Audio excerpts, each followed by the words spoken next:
opressão é impor a tua vontade sobre alguém. Ser oprimido é ter a vontade de alguém oprimido, é uma forma de dominação, né? E que é percebida como tal. Porque muitas vezes essa relação de poder não é muito clara, né? Existe uma certa ingenuidade nessa descrição assim tosca, né? Oprimidos e opressores, né? Claramente definidos, é mesmo a ideia de hierarquia de poder. Nem sempre ela se expressa de maneira tão simples. Na verdade, ela quase nunca é pura. É difícil haver uma situação em que alguém impõe totalmente a sua vontade e outra apenas aceita. Quase que invariavelmente vai haver um elemento cultural que vai fazer com que esse exercício do poder seja articulado dentro de um contexto em que, não, estou fazendo isso porque é o certo. Tanto daquele que oprime quanto daquele que é oprimido, de certa maneira, o que eles conseguem conceber como as suas possibilidades, às vezes é muito pequeno em relação às efetivas possibilidades. Isso vai ter, então, na nossa sociedade atual, extremamente complexa, extremamente civilizada, para o bem ou para o mal, né? As coisas às quais nós nos submetemos, né? E a gente, lá pelas tantas, já não sabe mais a quem estamos nos submetendo, a quem estamos aceitando a opressão, ela é gigantesca. E, eventualmente, o pessoal pós-moderno, né, ou pós-estruturalista também, que gosta de falar de que são efeitos estruturais, né, eles têm razão. Então, a crítica lá desde Marx, né, de que o capitalismo ele oprime de maneira evidente a classe trabalhadora, mas ele também oprime, ele aliena de maneira não tão evidente e talvez até mais difícil de se libertar dela aos burgueses, aos proprietários dos meios de produção, e isso eu penso que está muito correto. Qual era a ideia de Marx nos seus momentos de lucidez, né? No momento em que os furúnculos não estavam incomodando debaixo do braço ou onde ele sentava, né? É a questão de que o capitalista, o burguês, que só pensa em levar vantagem, em gerar lucro, em acumular, inclusive nem é fruir, é acumular, né? Ele eventualmente está deixando de viver por uma maneira muito estreita de se realizar, de se manifestar. O cara pode até estar se divertindo, e aí, modernamente, como é que essa discussão de opressão evoluiu ao longo do século XX, principalmente na segunda metade do século XX e até o momento. A ideia, por exemplo, de que machismo ou patriarcado, né, ele é uma forma, assim, a maneira séria de pensar isso ele obviamente oprime as mulheres, talvez se possa questionar se realmente oprime ou não, mas ele de maneira não muito clara, mas também muito poderosa, oprime os homens. Quanto mais um homem sente necessidade de ser o homem dominador, né, mais ele está escravizado de um modelo, de uma ideia, né? Aí o grande paradoxo dessa desconstrução, que é muito vulgarizada, de novo, em termos muito maniqueísta, no sentido vulgar de maniqueísta, de que um é malvado, outro é bonzinho, um é opressor e outro é oprimido, ignora o fato de que, a rigor, se isso fosse verdade, né, se o patriarcado fosse uma coisa malvada, um complô dos homens contra as mulheres, e há todo esse questionamento, bom, então, é vantajoso, então, oprimir é bom, é legal, e nós temos todo esse poder, então vamos voltar a oprimir, né, porque, pelo visto, a gente não está oprimindo o bastante, até que estão reclamando, né? Questões econômicas, culturais, a gente vai resolver por um poder de opressão puro e direto. Isso, obviamente, é falso. Isso, obviamente, se em algum momento histórico funcionou, foi instável. Então, a gente tem muitos casos na história de patrões, de senhores que foram mortos pelos seus súditos, escravos ou servos, esse equilíbrio é um equilíbrio muito delicado, ele depende muito de convencer o outro de que vocês dependem de mim. Se eu deixar vocês aí, vocês vão passar fome, porque vocês são incompetentes. A opressão, ela é um fenômeno efetivo, ela existe, ela é de cima para baixo, e é de baixo para cima, e é do lado, é principalmente muito percebida do lado. Ou seja, qual é a grande dor contemporânea? É a competição dentro da classe média. As pessoas querem ostentar que são ricos, que estão felizes, e como é que isso se realiza hoje, século XX, ano de 2021, né? Não é mais nem com o carro, nem com a casa, nem com a conta bancária, é muitas vezes com o Instagram, com as imagens que as pessoas projetam de que elas estão curtindo a vida. A questão aqui não é mais a de ter bens, é de estar curtindo, de estar fruindo a vida. Então, eu estou feliz, eu estou realizado, né? Essa é a grande ostentação e que não depende mais de conta bancária. Claro que depende de um certo mínimo de conta bancária, mas depende mais de uma estratégia de projeção de imagem. Ou seja, é uma cultura extremamente narcisista, no sentido pejorativo, de falta de substância, talvez até, que faça com que haja um excesso de foco na ostentação. A ostentação sempre foi um elemento essencial da organização cultural ao longo de todos os tempos, né? Mas, claro, há aquele grupo que ostenta internamente. Então, eu até posso fazer parte de um grupinho que se finge de coitadinho, mas a gente sabe que é para o outro que está, para o outro iniciado, eu até posso ostentar, digamos, a minha humildade. Até a humildade, por exemplo, entre alguns grupos religiosos, né, do Oriente, também do Ocidente, a humildade é um elemento de ostentação e de opressão e de poder, né, de convencimento. Então, o que é a opressão? Muitas vezes é uma armadilha que oprime o opressor e o oprimido, e o opressor, como ele acha que está levando vantagem, ele está mais irremediavelmente preso. É mais difícil para ele perceber o quanto ele é oprimido, porque ele está iludido de que ele está levando vantagem. Essa é a grande armadilha das questões estruturais, como eu comentei mais recentemente, os pós-modernos e os pós-estruturalistas. Eu vou chamar a atenção aqui por exemplo, daquele careca, como é que é o Foucault, né? O Foucault chama muita atenção disso, e é muito engraçado como algumas pessoas que fingem ser estudiosos de Foucault não dizem a coisa mais elementar. Olha, para Foucault, o poder não é hierárquico simples, não é uma questão de uma hierarquia de cima para baixo. É justamente isso uma das coisas que ele mais chama a atenção, de que não é assim que funciona. Mas aí tu vai ver o ativista político, né, o famoso, a pessoa com como é que é, estilo não dentro das normatividades em relação à cor de cabelo e formato do corpo, essa pessoa vai dizer que há uma opressão, que os homens brancos estão oprimindo as pessoas que não têm essa e aquela característica, o que obviamente não é verdade. Hoje em dia, talvez um dos grupos mais oprimidos eu não sou branco, tá?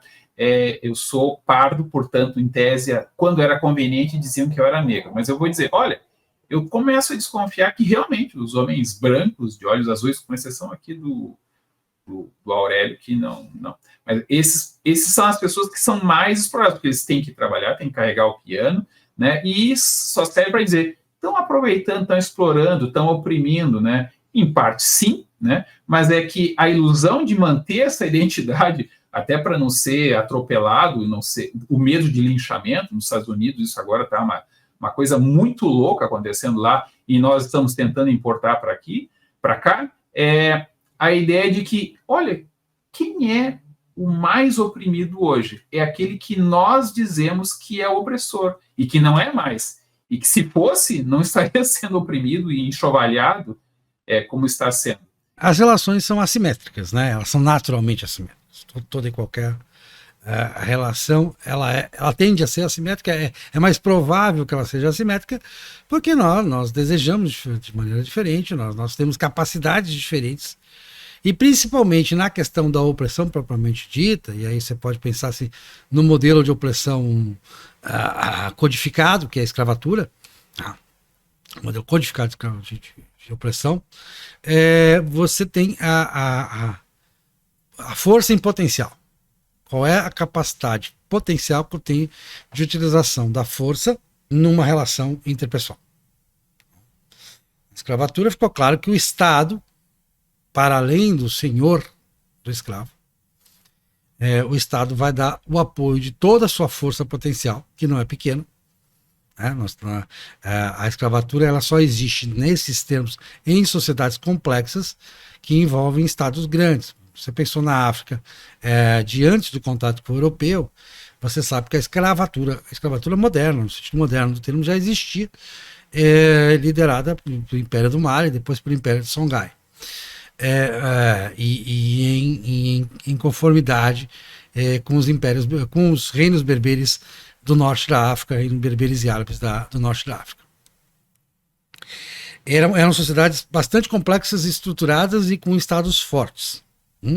Com o poder o poder potencial dos gestores daqueles estados era muito forte, era muito grande. Então, isso permitiu a existência já muito antes do contato com o europeu de um sistema estrutural de escravatura. Escravatura realmente é uma situação, mas o próprio José Reis, que talvez seja o melhor autor brasileiro vivo sobre escravatura no Brasil, pelo menos, ele deixa claro que não é uma confusão que a gente faz de opressão com polo passivo ou polo ativo, certo? Um polo nunca é totalmente passivo e o outro polo nunca é totalmente ativo. De certa forma a gente fica melhor, assim, a gente se sente melhor, isso inclui o gestor, inclui aquele que tem mais poder, se as coisas tendem à harmonia, se as coisas tendem ao equilíbrio. As assimetrias se equilibram e se complementam. Porque vamos pegar o caso do homem e mulher agora. O homem e mulher são naturalmente assimétricos, são biologicamente assimétricos em uma quantidade razoável, uma quantidade a Olimpíada serve para isso, né? Corre 100 metros em tanto tempo, o outro corre 100 metros em tanto tempo. Você tem parâmetros mensuráveis de quanto é assimétrica essa relação, incluindo aí o poder a força em potencial, né? Porque dentro de uma casa, dentro de 4 paredes, a força em potencial do homem é maior. Geralmente é maior. Claro, pode acontecer do cara ser aquele mirradinho, aí ele ser dentro do espécie, dentro do masculino, aquele mirradinho e ela ser, né? Ter 2,20 metros e um braço pesado. Pode acontecer. Em geral, na média, há essa assimetria. Essa assimetria tentou-se resolver ela de muitas formas, muitas culturas, muitas civilizações trabalharam com isso. E criaram códigos para isso, e criaram códigos culturais antes de códigos legais, né? Isso sempre foi muito mais regulado por códigos morais, por códigos culturais, por noções culturais ou de crença religiosa associada ou não, de como trabalhar essa simetria para que ela se tornasse complementaridade. Porque na ideia de Desmond Morris, a ideia que eu acho uma ideia simpática para efeito de pensamento, é de imaginar o primeiro casal, o primeiro humano como o primeiro casal, ele mostra que essas assimetrias são complementares, é como se a natureza fosse sábia. Tipo assim, que colocasse dentro do dimorfismo, que o dimorfismo tivesse uma função. E em o dimorfismo tendo uma função, para além da própria reprodução, ele teria uma função social, uma função de que é bom que você tenha energias complementares e diferentes, porque ela é assimétrica, mas às vezes é assimétrica favorável à mulher, em certas questões. Por exemplo, a mulher tem mais facilidade em reconhecer rostos, em saber interpretar expressões corporais, uma série de habilidades, a lidar com tarefas repetitivas, enfim, uma série de coisas que quando eu digo assimétrico, não é simplesmente a ponta de cá pode tudo e a ponta de lá não pode nada. Não é isso. Esse absoluto é muito raro, se é que existe. Né? Então, eu prefiro pensar a opressão em termos modernos, em termos da nossa sociedade ocidental, em termos como os romanos colocavam do dominus, né? Como você começou colocando, né? É o poder de determinar algo e ser obedecido. Né? Patronato, a ideia do patrono e do dominus. O patrono exerce um dominus. E aí ele tem uma clientela, ele tem servos, ele tem vassalos e tem escravos também. Mas não o tipo de escravatura romana, embora comportasse alguns elementos da escravatura moderna, eu não vejo como idêntico da escravatura moderna, porque existe uma série de nuances, inclusive o respeito dos romanos pela modelos de escravatura locais, dos locais dominados por eles.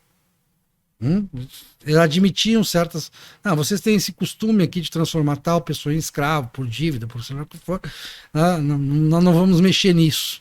Deixa isso quieto, deixa isso ao encargo do rei local de vocês, do nosso prócer aqui, que representa o rei local. O governante local vai cuidar dessas questões que muitas vezes estão ligadas à moral, principalmente na relação familiar, intrafamiliar. Tá ligado à moral. Essa questão do feminismo entrou com essa questão da opressão, esse discurso de opressão no Ocidente, muito forte, e conseguiu que realmente se libertassem, né? Só que o que ele conseguiu na prática hoje, ele conseguiu que de tal maneira se buscasse um equilíbrio do ponto de vista, se criasse um arcabouço legal para forçar o equilíbrio dessas assimetrias, para forçar uma compensação pelas assimetrias, que tornou desinteressante ao homem investir nisso. Se torna hoje, a gente não pode falar mais o nome do movimento aí, mas o movimento existe. Quem assiste o canal sabe que é o vídeo mais assistido, são os vídeos mais assistidos. Porque os homens chegaram à conclusão, como você mesmo disse, quem virou o oprimido agora, por um sistema legal, por um arcabouço legal, que respondeu às demandas do feminismo, foi o homem. E aí o homem diz, não, eu não quero colaborar com isso. E quem sofre as consequências do homem não querer colaborar é justamente a mulher. As mulheres estão, em geral, isso é uma queixa recorrente, extremamente insatisfeitas com a postura masculina, que é uma postura que tem sido progressivamente absenteísta. A ponto de aqui em Salvador, nós temos isso já há 10 anos atrás foi registrado. Já tem 10 anos isso. A estatística que mostrou que mais da metade das mulheres acima de 30 anos não residiam com o homem. Não tinham um companheiro. Pode ser uma opção, elas querem assim, ou então a opção delas até no sentido de com quem se relacionar é do mesmo gênero, tal, que seja lá. Enfim, tá, tudo bem. Mas estatisticamente a gente sabe que isso é sinal de que esse novo modelo não deu certo, que ele tá caminhando para uma insatisfação muito mais do que para uma satisfação, para um desequilíbrio do que muito mais para um equilíbrio. Ele não é um bom modelo. Então, o modelo anterior, a gente também idealiza o modelo anterior, né? A gente faz retrotopia. Os pós-modernistas adoram inventar, esse pessoal woke adora investir em retrotopia. Vamos voltar para a tribo, que na tribo a gente era feliz. Não era feliz. Nada disso. E a retrotopia de resposta, de rebate, isso também é ilusório, né? A gente pensar, olhe, na França do Antigo Regime, tem gente que gosta de dizer isso, né? Na França do Antigo, antes da Revolução Francesa, a moral vigia. Não vigia. Ela foi vigia depois. Ela foi uma resposta, foi um retorno. Ela se torna muito mais rígida depois como uma resposta à ruptura dada pela Revolução Francesa, que por sua vez, nesse campo, era moralista. Era Carola. Como é Carola hoje, politicamente correto. Então, realmente, se o grau de insatisfação de uma sociedade, que não é o nosso caso, porque é uma sociedade que consome muito, que tem muitas opções de lazer, de recreação, quer dizer, você pode compensar esse problema de não ter com muitas coisas, né, com muita tecnologia até e tal. As pessoas estão razoavelmente, elas não acham isso, mas elas estão razoavelmente mais satisfeitas do que estiveram a média das pessoas em outro tempo. Mas esse alimentar a retrotopia, se for realmente, se isso se tornar, ganhar uma insatisfação, as pessoas talvez optem como outros povos e civilizações ao longo da história optaram, não estamos falando nenhuma novidade, nenhum mundo novo, optaram por uma retrotopia, apostaram para valer numa retrotopia, e aí se desintegraram como sociedades e regrediram, né, do ponto de vista do domínio técnico, do poder sobre a natureza, digamos assim, porque na verdade a grande opressão, a grande origem disso é o nosso poder em relação à natureza, a dominar os meios físicos, tecnológicos, de conhecimento, que nos permitem sobreviver como espécie, porque nós não somos uma espécie dominante, porque somos mais robustos, porque temos mais agilidade do que o leão, mais força que o elefante, nada disso, né? Mais velocidade do que um cavalo, nada disso nós temos. Nós somos dominantes porque nós temos uma capacidade maior de usar ferramentas e uma série de coisas que determinaram um domínio maior nosso em relação a outras espécies sobre a natureza, incluindo o dimorfismo sexual, que é uma coisa que tem consequências boas para nós todos. Então, compreender que as assimetrias existem, que existe o Dominus, sim, mas o Dominus nunca é absoluto, como você bem colocou, como você citou Foucault muito bem. Ele não é pleno, não é o tempo todo isso. E que, afinal de contas, né, não haveria nenhuma relação, porque muitas pessoas optam por não ter relação nenhuma. Então, não há relação. Mas se há relação, por mais assimétrica que ela seja, a parte dada como Dominus, ela tem o máximo interesse e máxima atenção sobre a parte dominada. Ele não é... o dominado não lhe é estranho. Não lhe é indiferente à sorte do dominado.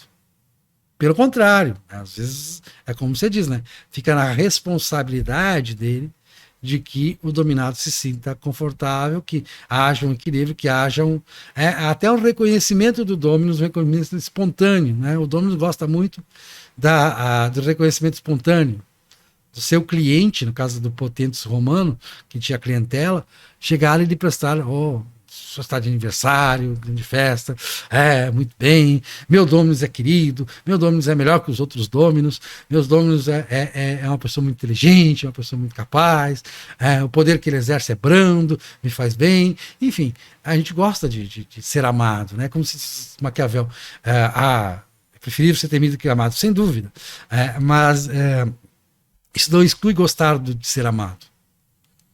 Isso não exclui procurar ser amado, ainda que o poder tenha partido do fato de ser temido.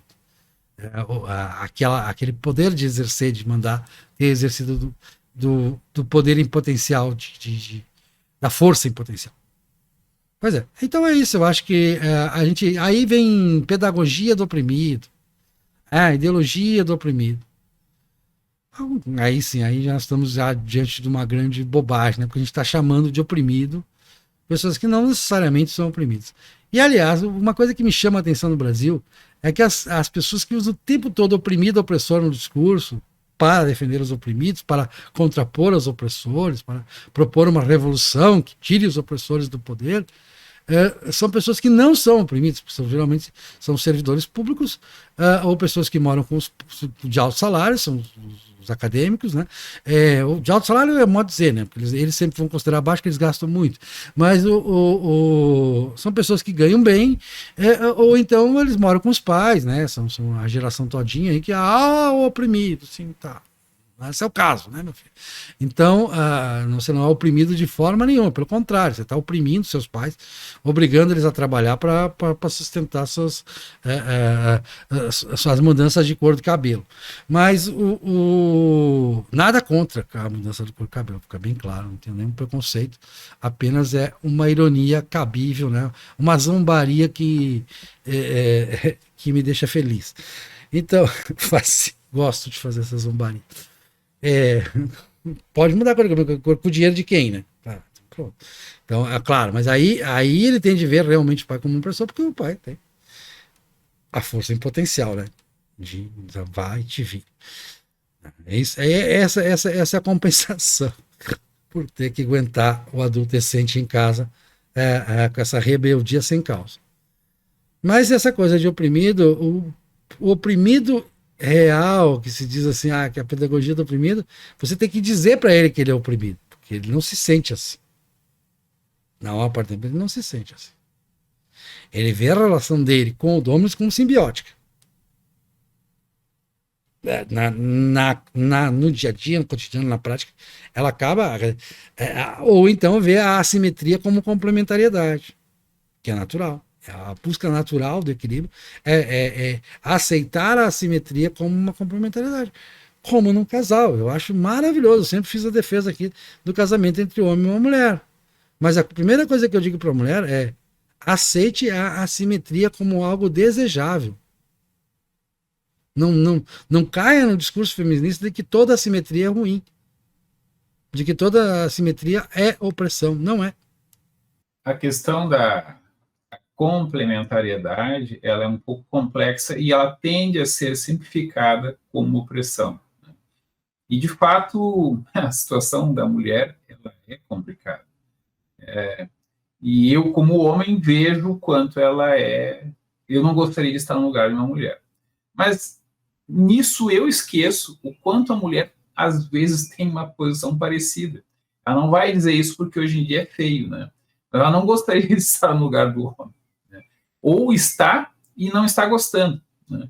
E por quê? Porque nós temos temperamentos, em média, muito diferentes. Né? Até a questão da força não é o mais importante. Até porque entre nós, homens, né, nós nos oprimimos mesmo não sendo mais forte. Basta ser o mais agressivo.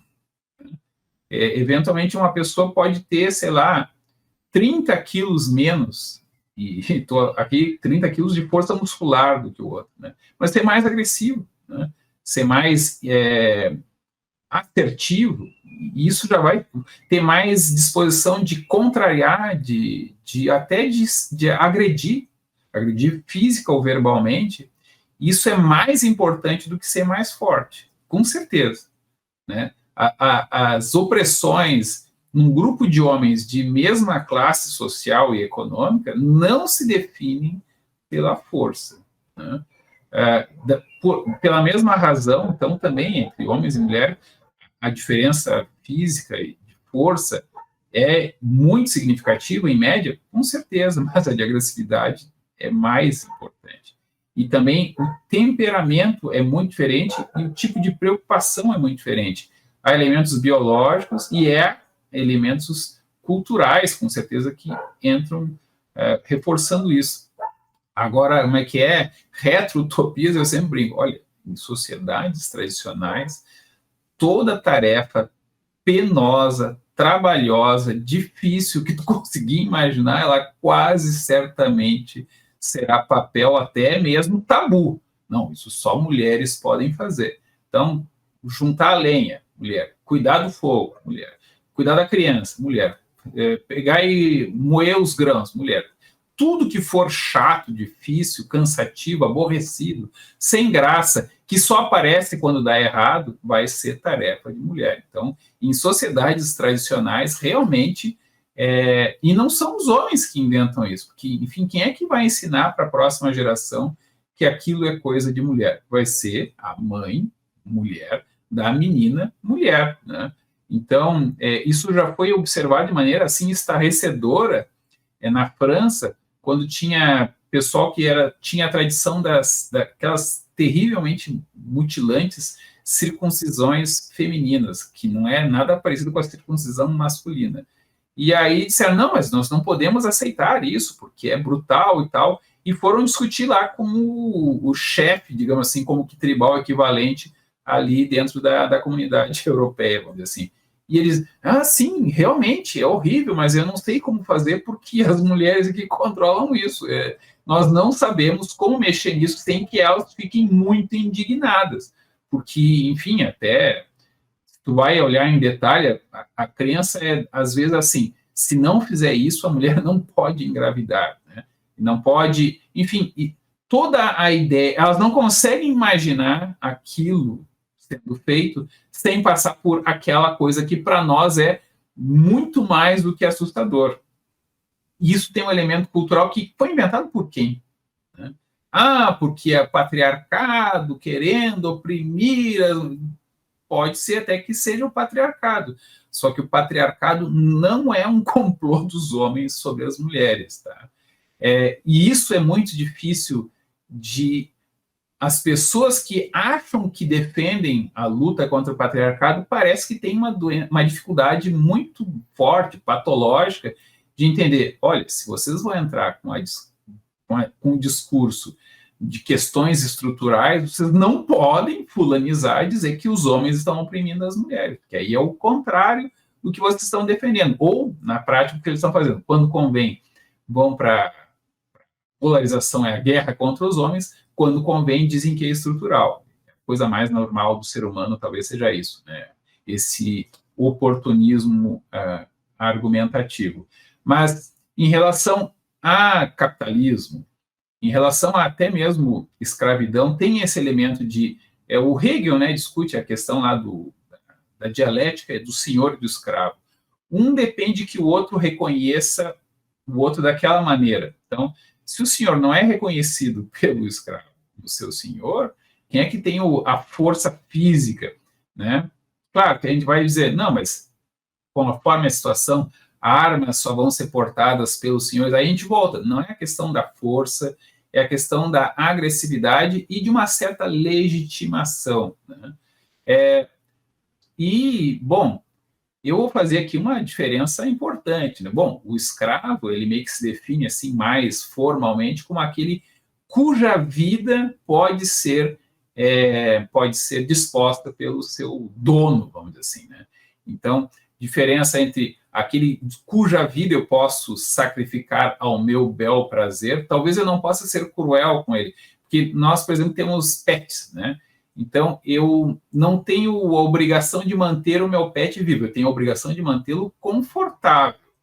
Mas se eu achar que não vai dar mais para sustentar, vou mandar para sacrificar, se não houver sofrimento, a nossa legislação permite, até manda que faça isso. Não pode abandonar um cachorro.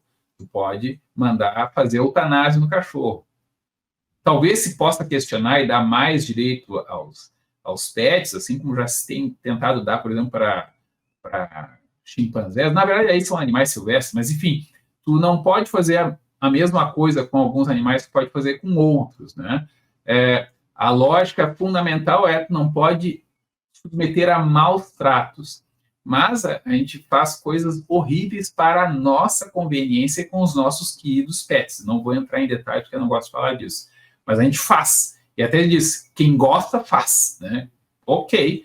Eu brinco assim, vegano, né? Se diz que não pode explorar animais, não pode ter pet, porque o pet está explorando para a tua satisfação emocional, vamos dizer assim, né? Bom, em relação a seres humanos, em relação a outros seres humanos, a escravidão, acho que uma definição importante um ser humano é propriedade, pode ser vendido e pode ser destruído, talvez conforme a cultura não possa ser submetido a sofrimento, geralmente pode, né? Mas então, na nossa legislação, dispor da vida não estava incluído formalmente. Claro, na prática, tá bom, deixa para lá, mas informalmente nunca esteve incluído. Na cidade era mais complicado, no campo era tranquilo, e ainda assim, tranquilo até que ponto? Se o outro ser humano percebe que ele pode ser morto e que isso há uma probabilidade grande... Sim, se aquela escravaria específica de onde você fizer aquele sacrifício e estabelecer aquilo como injusto, está sujeito até a fazenda incendiada e tal, revolta. É aquilo que eu estava comentando. Olha, o poder está com o senhor, mas esse poder não pode ser exercido de qualquer maneira, porque lá pelas tantas existe uma questão de reconhecimento ali. Aquilo que tu bem observaste, não, o meu senhor, ele é sensato, né? E até eu, de repente, nasci nessa condição, eu não consigo me imaginar eu tomando as decisões. E isso é muito comum até em relações familiares, a chamada codependência, né? Os filhos de mães narcisistas, se diz muito isso, né? Que eles ficam, não conseguem se conceber independentes daquela figura, né? Daquele pai, daquela mãe. Geralmente a mãe exerce mais poder porque é um poder mais doméstico, digamos assim, mas pode acontecer também de um pai para um filho, né? Então, tu é um imprestável, né? Não posso deixar tu tomar decisão nenhuma que não passa um minuto e tu já comete uma desgraça aqui que vai, se eu não pudesse intervir, isso vai destruindo a confiança do sujeito. Isso é uma opressão, com toda certeza, mas não pode ser feito de qualquer jeito. Existe uma malandragem, existe técnica, existe sutilezas envolvidas. E aí, quando a gente entrar na questão da pedagogia do oprimido, o mais interessante é que, assim, meio que confirmando aquilo que o Marx e que eu estou comentando, de que, olha, na verdade, o opressor também é um oprimido, quem mais consome a pedagogia do oprimido são opressores, filhos de opressores, da classe opressora, né, e que, tecnicamente, são oprimidos, eles são alienados por essa posição deles de querer só mandar e explorar e se aproveitar do trabalho dos outros. Eles estão deixando de viver, né, de viver plenamente. Então, pena que eles não aproveitam adequadamente essa lição, porque ela também não é uma lição realmente muito boa, nem muito sincera. Aí, se procurar lá com muita paciência, tu vai encontrar em algum momento, provavelmente o Paulo Freire vai dizer isso, mas o tempo todo é aquela dualidade hierárquica de cima para baixo, unilateral, opressor oprimindo o oprimido, né? Isso existe. O ambiente em que isso mais existe, eu acho que é a família, né? Em que mais tem espaço para uma pessoa ficar completamente escravizada de outro é a família. Homens podem exercer isso sobre mulheres? Podem, né? Aquela questão, principalmente da dependência econômica, isso pode acontecer. A dependência emocional também pode acontecer, e aí pode ser de um para o outro. Isso aí os dois têm poderes e às vezes têm maldade para usar esses poderes. Mães com filhos também é bastante comum. Pais com filhos também acontece. E, para completar aqui, a questão do feminismo, ele chegou a um paradoxo muito tragicômico, em que, basicamente, chegamos ao seguinte problema de fundo. De modo geral, os homens, acho que nem metade dos homens tem talento para serem maridos, né? É um arranjo de eficiência que leva a essa ideia da monogamia, um homem, uma mulher, uma família, mas a maioria dos homens não leva jeito para isso. Em relação às mulheres, também não, mas tem a questão da maternidade. E aí, numa sociedade em que a maternidade tenta ser até questionada, desnaturalizada como uma questão feminina, né? Por que uma mulher iria se casar com um homem medíocre? Medíocre como ela, vamos dizer assim, né? Mas por qual interesse, né? Eu não quero ter filhos, eu sou uma mulher, não quero ter filhos, ou quero, mas não sei quando. Primeiro eu vou fazer tudo que eu puder fazer antes. Por que eu vou me casar, né, com um homem tão baixo quanto eu sou, mediana, vamos dizer assim? Não, isso aí não atrai as mulheres para o casamento. E os homens também não. Porque, enfim, se não precisa casar, e ainda assim eu posso ter algum contato com mulheres, ou de ficar numa friend zone interminável para muitos homens, ou até de ter alguns namoros, algumas relações esporádicas, né? Os homens que são muito disputados, bem, por que eu vou me casar se tem tanta mulher atrás de mim? E aqueles que são raramente aceitos, pensam, não, mas de vez em quando até sobra para mim, né? As pessoas não querem mais casar. O casamento passou a ser um símbolo de opressão, né? As mulheres acham, não, quero depender de marido, não sei o quê, ainda depois ele vai me trair, etc, etc. E os homens estão pensando a mesma coisa. Os homens estão pensando, não, se eu me casar, depois ela pode, por qualquer rompante, resolver terminar, ainda vai ter um processo, possivelmente vou ter desvantagens, né? Então, melhor nem arriscar. É uma situação muito complicada. Muita gente ainda consegue casar? Com certeza, né? Então, eu brinco, olha, esse problema não é um problema da população em geral. Esse é um problema da classe média, né? A classe média que está atolada nessa encrenca. Os ricos têm outros recursos, né? E os pobres, hoje em dia, com uma abundância de... Assim, a produção é tão grande que, mesmo com uma renda baixa, se tu não tiver expectativas elevadas ou médias, tu pode ter uma vida bastante confortável, a relação tem se verificado outra, que é aquele como é que é? A unidade familiar é definida por uma mulher que tem vários filhos e que tem vários companheiros sucessivamente. E também, aí por influência religiosa, não é com catolicismo, é com cristianismo em sentido mais amplo, tem havido um reforço da ideia de família tradicional.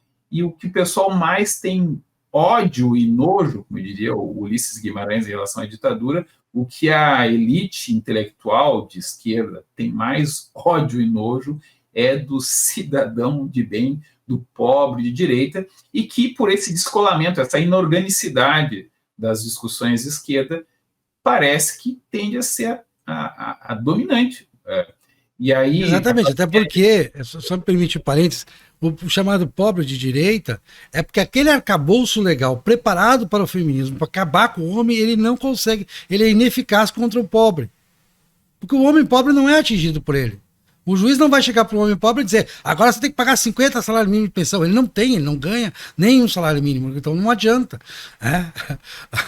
A sujeita lá, ela é feminista, ela se casou com um pobre coitado, teve um filho com um pobre coitado. Agora, aguente seu arcabouço, use o seu arcabouço legal que você conquistou contra ele. Não vai dar certo.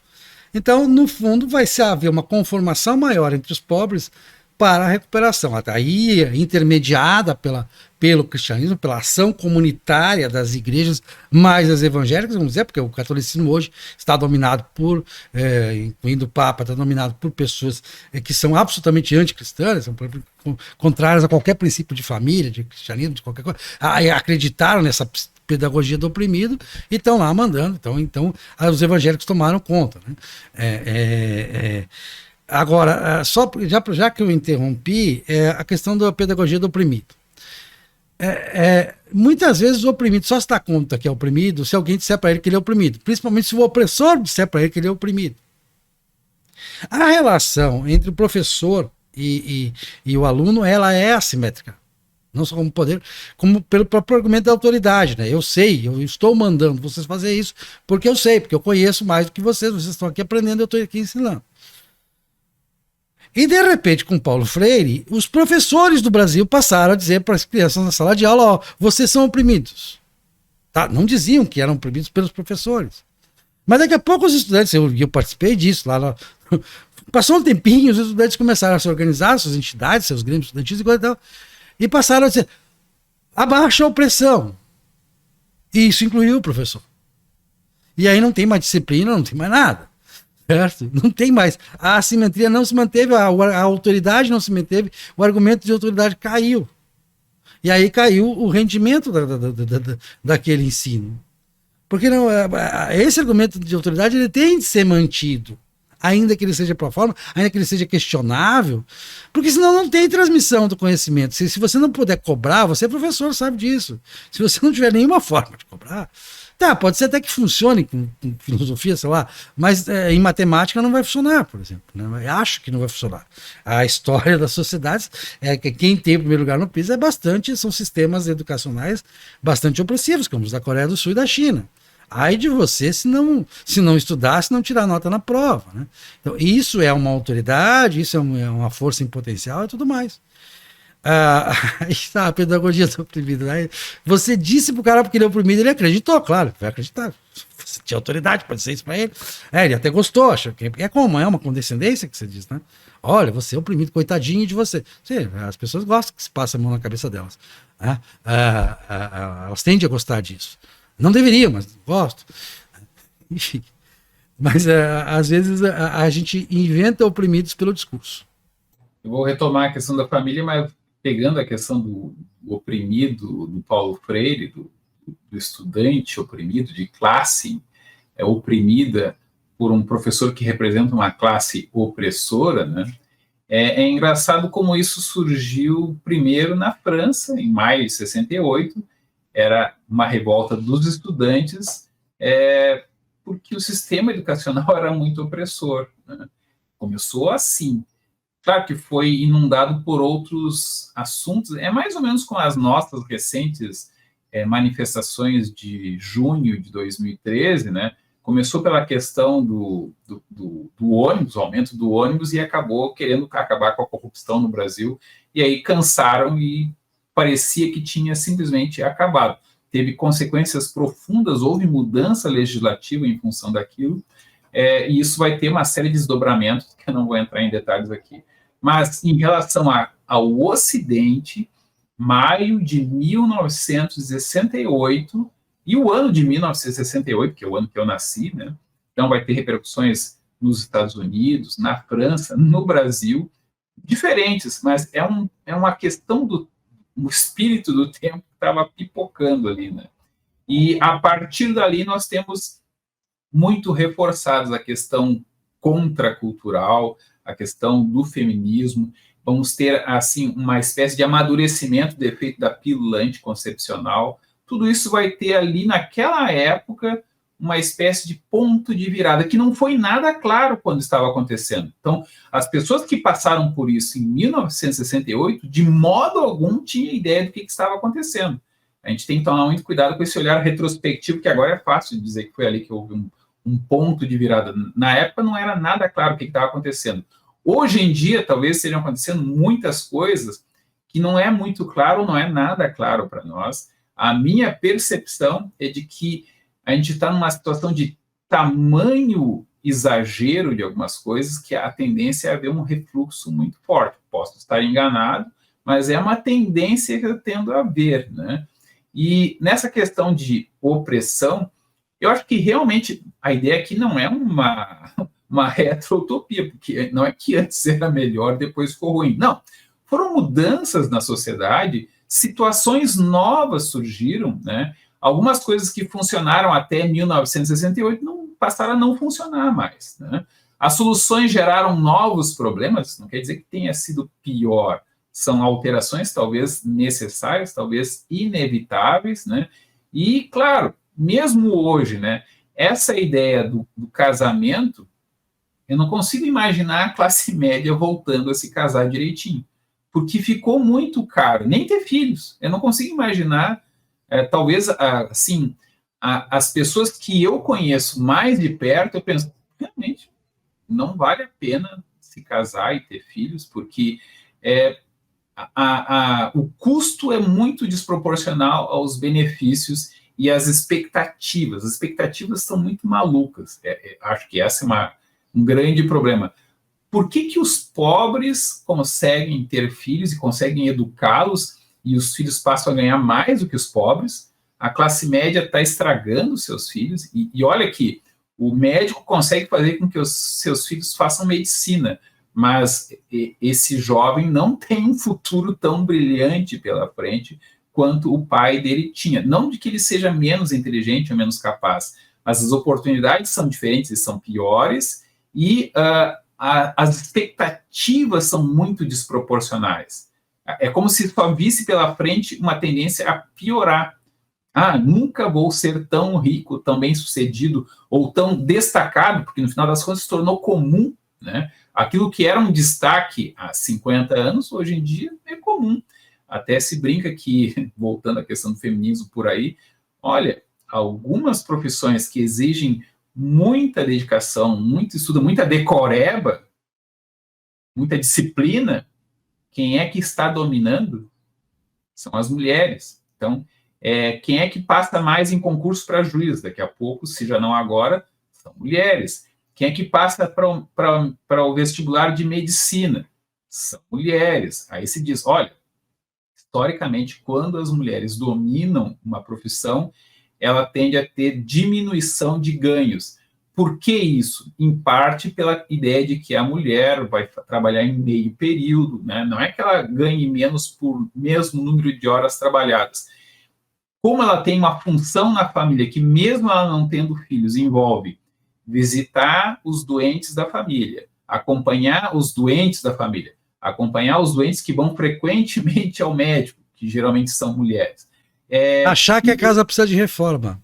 Achar que a pintura está gasta. Reforma, precisa trocar os móveis, precisa derrubar essa parede. O homem nunca acha isso, a pintura nunca está gasta. Eu já vi isso acontecer várias vezes.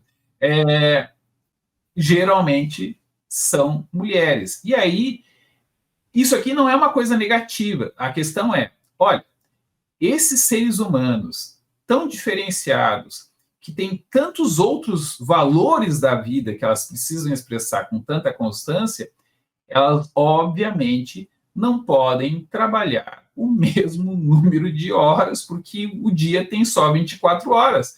Então, se tiver filhos, se gostar de visitar os doentes da família no hospital, de acompanhar eles no exame médico, disso e aquilo, de fazer a questão da reforma, trocar os móveis, mudar de posição, trocar os móveis, trocar os eletrodomésticos, mudar de endereço, cuidar do jardim. São muitos valores da vida, muito importantes, e que acabam conflitando com horas trabalhadas, né? Pode até não conflitar, em atividades criativas, pode não conflitar com a produtividade. Mas, bom, ainda não chegamos ao ponto de que a maior parte das atividades, mesmo de curso superior, são basicamente criatividade. Ainda temos muito trabalheira, muitas horas de prestar atenção, de como é que é ficar sentado e ler, entender, fazer um relatório, né? Verificar qual é o problema, descobrir qual é o parafuso que em 1 minuto tu torce, mas até tu descobrir qual é, tu demora muito tempo, tem que entender, tem que se preparar para descobrir. Bom, esse tipo de atividade, temos um problema. As mulheres, né, não querem fazer os trabalhos chatos dos homens, exceto quando é muito bem remunerado, até tem o paradoxo dos países em que há mais equidade entre homens e mulheres, as mulheres não se interessam tanto por trabalhos que são associados a homens. E aqui, por trabalhos associados a homens, não estou falando de pedreiro, encanador, não querem nem ser médico, nem engenheiro, eles querem ser enfermeira, querem ser professoras de crianças, porque parece que realmente há uma inclinação, não apenas cultural, mas também biológica, para esse tipo de atenção. E essa questão, e elas são oprimidas, por quem que elas são oprimidas? São oprimidas pela biologia. Eu até, enquanto estava falando, eu pensei o seguinte, uma coisa que a gente poderia fazer nos próximos anos seria o seguinte, então as mulheres poderiam ser mulheres até mais ou menos os 30, 40, 50 anos, e elas poderiam virar homem, né? Elas poderiam ser aquilo que para elas também seria, olha, se a biologia, né, já cumpria minhas obrigações, né, de mulher, se é que eu quis cumpri-las, né, agora aos 50 anos até está meio difícil, está complicado, está chato, tá assim, as alternativas não são boas, quem sabe agora eu viro o homem, né? Essa aqui é uma sátira, mas enfim, não é tecnicamente absurdo, né? E nem sociologicamente absurdo, porque a ideia hoje é de que mulher ou é tão superior ao homem que não precisa se relacionar com os homens, ou, enfim, é tão oprimida que precisa se libertar dos homens.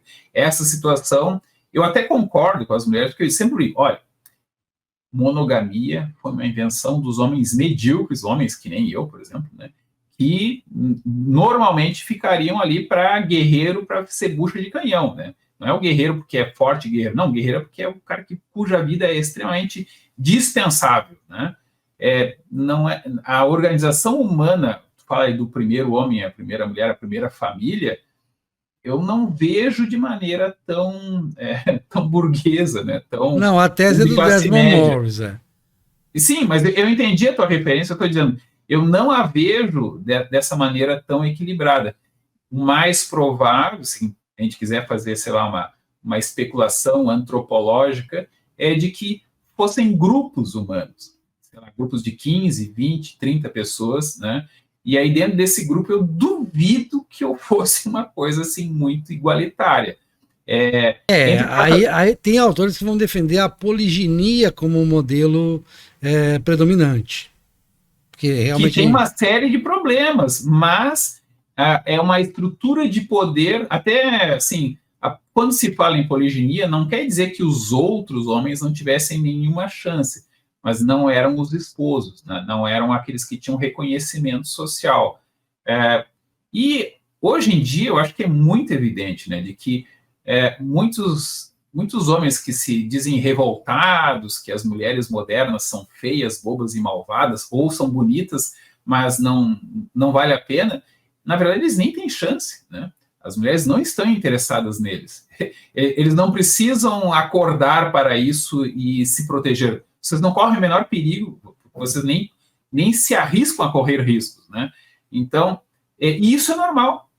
Isso é da média, Quem corre o risco é o alfa, né? O alfa que corre o risco hoje, porque essa legislação foi preparada para o alfa. Por isso que eu comentei aquele negócio. Olha, não é uma questão de força, é uma questão de agressividade, ou no caso exatamente. Ao sistema legal ocidental dizer que o alfa agora está ferrado, está oprimido, pelo sistema legal ele está oprimido. Não, em potencial sim, se ele exercer o papel de alfa normal dele, sim. Aí você pega o caso que me chamou muita atenção alguns anos atrás, na emergência do Estado Islâmico. Uma série de jovens ocidentais de esquerda altamente feministas, elas por vontade própria, e eu vi casos que você tinha que, por causa das relações com o Iraque e com a Síria, para conseguir entrar no Iraque e da Síria e se juntar ao Estado Islâmico era um exercício para um ocidental, não era muito simples, né? Especialmente para uma mulher, mas elas conseguiram, trabalharam todos os controles para chegar lá e ser esposa dos chefes do Estado Islâmico, dos soldados do Estado Islâmico, em que o débito conjugal era só o começo, o que chamaria de opressão. Por vontade própria. Então, isso chama a atenção de que às vezes uma posição radical quer dizer seu oposto, talvez, não sei. Aí a gente vai ter vários programas, senão a gente não termina esse. Para dizer que essas questões têm desdobramentos outros no campo da psicologia e das possibilidades. Agora, se você pegar, a minha retrotopia pode ser, tá, beleza, eu ainda prefiro, como cristão talvez, eu prefiro esse modelo, um homem, uma mulher, uma família. Eu acho ele mais estável, socialmente mais... E acho que ele é um bom humus para a sociedade, para a produtividade, para a felicidade, para tudo isso.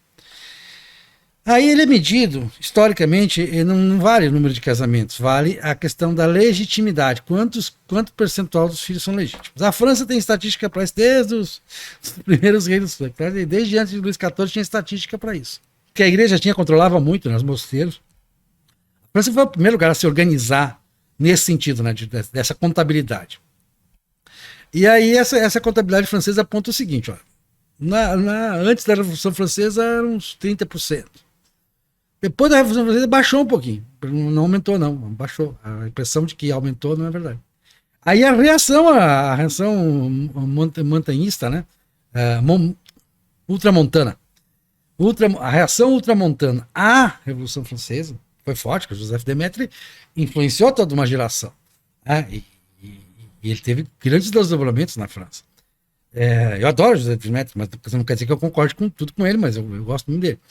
E justamente por essa reação.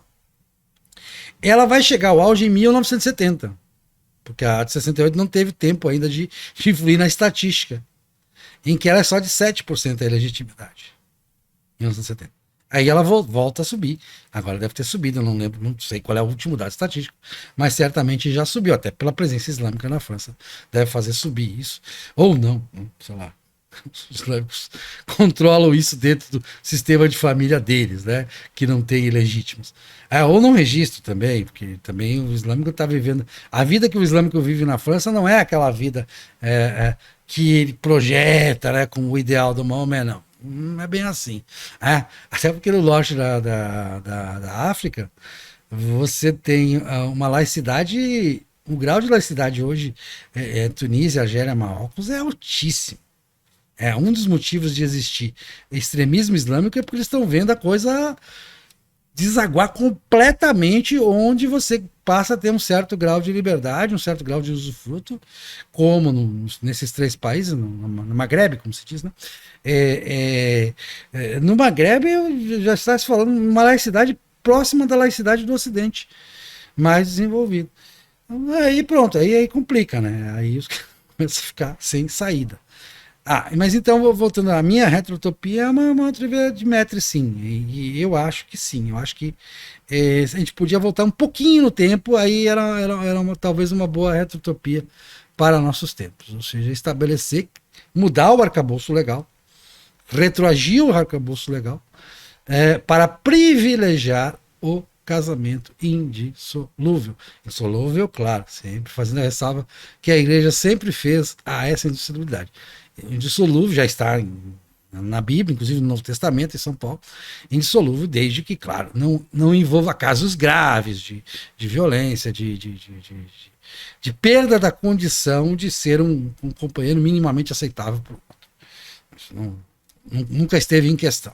Quer dizer, aquele homem que não faz nada, que só bebe, que apronta e tal, ele não está incluído nessa, não está beneficiado por essa indissolubilidade, nunca esteve.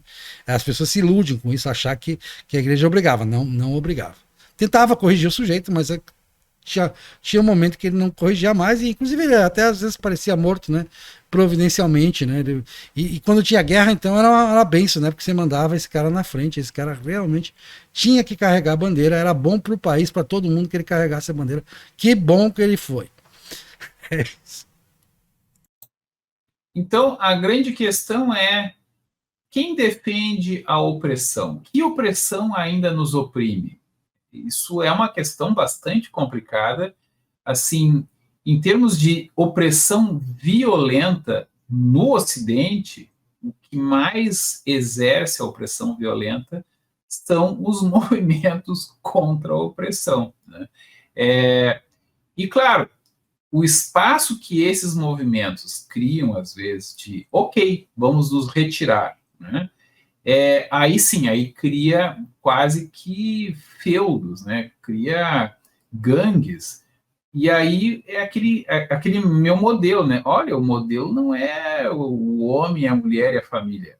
É o bando, é um grupo, é a gangue que tem uma estrutura patriarcal, né? Geralmente é um homem que governa esses grupos, né? É só a gente ver os grupos no Brasil, os territórios brasileiros que não são dominados pelo Estado, a gente não precisa dar o nome do que não domina para o Estado, se existe alguma mulher em posição de comando em algum desses grupos.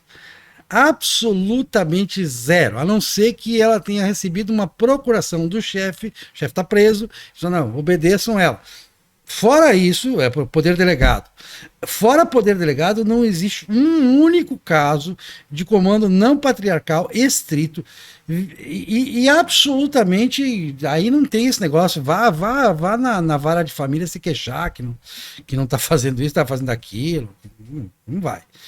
E esse comando patriarcal tem um ônus bastante alto para os ditos patriarcas ou patrões, né? Tem várias expressões engraçadas que eu já ouvi. Patrão é uma que é usada, né? Patrão também se usa aqui no chefe do CTG, patrão, né? Mas, enfim, eu já vi patrão ser utilizado para outras, digamos assim, organizações geográficas dentro da cidade, inclusive. Mas a mortalidade dessas pessoas é muito maior do que entre a classe média, muito maior até do que entre a classe baixa, que convive com eles, mas não participa desse jogo de poder. Então, é aquilo que eu estava tentando chamar a atenção e nós dois concordamos, né?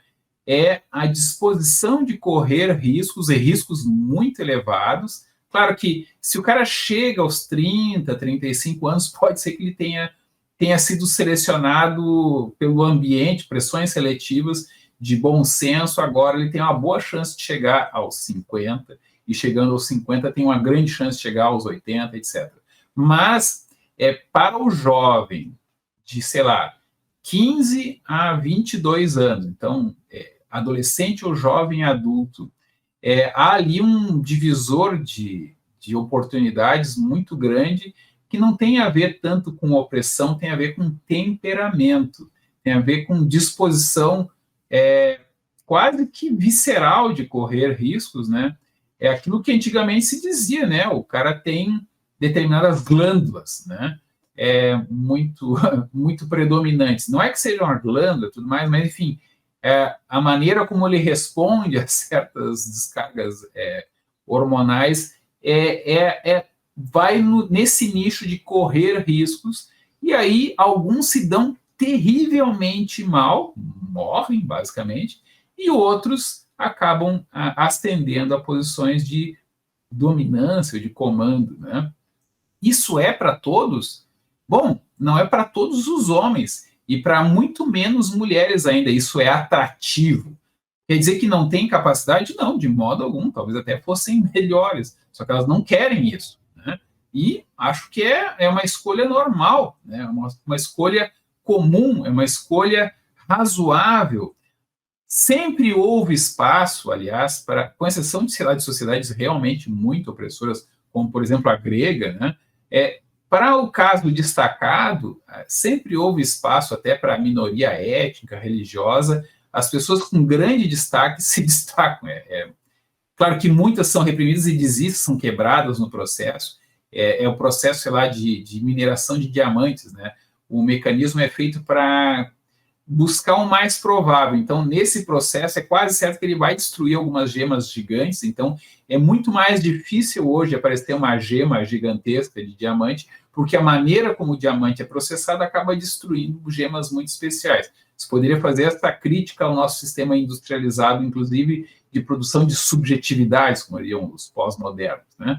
Mas a questão olha, espaço para o caso peculiar, excepcional, sempre houve. Talvez nós estejamos desenvolvendo mais espaço para aquele caso limítrofe, assim, meio que um pouquinho diferente da mediocridade, mas que pela peculiaridade, não por ser especialmente bom, mas por ser diferente, nós temos mais espaço para isso. Mas, assim, a opressão é cada vez menor, exceto em relação àqueles que são, às vezes, equivocadamente identificados como os opressores. Quem é o opressor hoje em dia? É difícil de descobrir isso.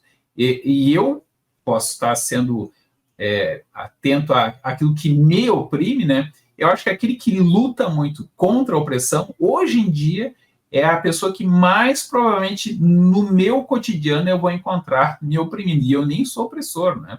Como professor, eu digo assim, olha, na verdade, né, se eu quisesse ter um trabalho fácil e confortável, eu não precisaria fazer praticamente nada, porque, enfim, quanto mais eu facilitar, mais vocês vão achar que é melhor, e lá pelas tantas, aqueles 3, 4, 5 alunos que gostam de estudar em cada turma de 30, esses vão continuar estudando.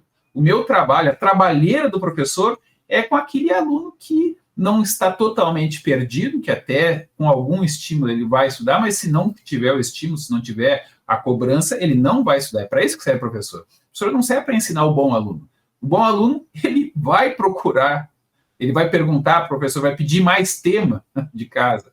Agora, o problema é o aluno que precisa ser um pouco empurrado, e isso é uma dinâmica complicada, porque se o aluno fica viciado em ser empurrado, ele não desenvolve autonomia, e é importante que ele desenvolva autonomia, né? Mas, enfim, de 30 alunos, 3, 4, 5 alunos não precisam muito do professor, são os que mais vão aproveitar o professor, vai ter uns 10, 15 que precisam bastante do professor e se beneficiam bastante do professor, incomodando eles, e tem os outros que talvez não tenha jeito, né? Ou que vai ter jeito mais em outras etapas do processo, ou seja, não vai ser o professor, vai ser o primeiro emprego, e vai ser difícil de conseguir talvez o primeiro emprego. Mas vai se desenvolver, e se não se desenvolver bem até os 30 anos, se não morrer, vai aprender aos 30 anos, não tem problema. A vida hoje em dia, se não entrar em esquemas muito competitivos, que a gente não vai dizer o nome, a vida é longa, provavelmente é longa para a maioria de nós. Então, nós temos um aproveitamento da diversidade, das pessoas com problemas, com dificuldades, também tem tempo, tem espaço para desenvolver. A minha grande questão é qual é a opressão, quem são os opressores hoje em dia? A pergunta, ela parece boba, mas eu acho que ela é muito importante, e a resposta não tem nada de óbvio, né? Porque, bom, será que eu sou um opressor? Será que tu é um opressor? Bom, tu é meio que chefe, certamente tu é visto como um opressor muito malvado para algumas pessoas. Assim como eu, por ser professor, né, e ser um professor que se preocupa em desenvolver e internalizar, vocês são capazes. Se alguém for louco bastante de cobrar, vocês até conseguem estudar e aprender, né? E, claro, muitos alunos me odeiam por isso, né? Até eu brinco, não, calma, daqui uns 10 anos eu ia pensar, não, talvez o professor Regis tivesse razão, né? E isso, como é que é? Eu me congratulo com essa expectativa que deve ser rara, mas deve acontecer de vez em quando. Claro, eu nunca vou falar da minha vida profissional, mas evidentemente que eu estou numa posição de oprimir, se eu quiser, bastante opressora, mas eu me preocupo com a sorte dos meus oprimidos o tempo todo. Eu acordo e durmo pensando na sorte dos meus potenciais oprimidos. Nós dois poderíamos ganhar a mesma coisa, não, quase a mesma coisa, né? Não oprimindo nada. Só que aí também nós não estaríamos fazendo o nosso trabalho. E o cara diz assim, aí volta e meia eu digo, não faz isso. E aí ele diz, tu não é meu pai. E eu digo, tem razão. Vamos lá, quero ver como é que isso vai terminar. Eu tenho esse espírito muito malvado. Claro que profissionalmente eu me obrigo a cobrar dos alunos e que eu acho que eles são capazes de dar. Eu tenho que dar o estímulo, o desafio adequado. Se for muito fraco, vou estar subutilizando as potencialidades de vocês, não estou ajudando vocês a descobrir. Se for muito forte, muito maior do que vocês são capazes, vai frustrar vocês, vai criar trauma, vai criar inibição, também não é bom. Mas existe um ponto de equilíbrio que eu provavelmente devo errar bastante, mas que eu tento buscar, né? Essa é o grande e o difícil desafio do professor.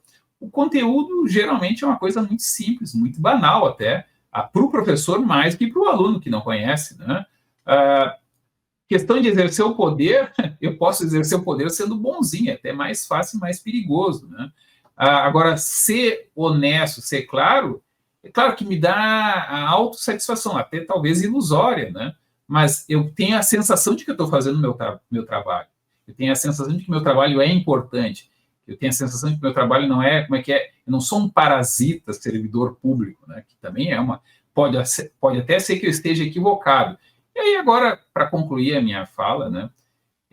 Na nossa situação de estado de bem-estar social, que muitas vezes concentra mais do que distribui renda, talvez eu, como servidor público, realmente seja do grupo opressor. Ainda que eu possa dar a desculpa de que eu estou no grupo menos bem remunerado. Né? Mas é uma desculpa fraca, porque, enfim, se a pessoa produz pouco ou nada, ou destrói, qualquer remuneração será excessiva.